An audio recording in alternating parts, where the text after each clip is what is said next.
ببین گرفتار، دوربین خراب از جنس خراب که بهتره. تو خب ساقی که ازش جنس میگیری رو عوض کن داداش. این جنس هایی که بهت میده مغزتو پوک کرده، کلا رد دادی. نگاه به خودت بکن، نگاه به صحبت کردنت بکن، ببین چی داری تف میدی. من اگه میام به یه بابایی از صحبت تر میگم دین تو مشخص کن بگو آتئیستی یا بیدین، که بفهمیم این اصلا سرمش چیه با اسلام.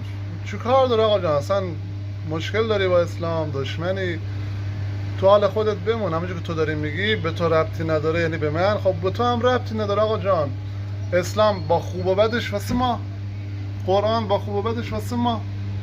تو که خوبی واسه خودت زندگی کن، تو چی کار داری به اسلام؟ جیگر شما مالی حرفا نیستین، مال شستن ظرفا این، اصلا مال شستن ظرفا هم نیستین شما، فهمیدی؟ چوچک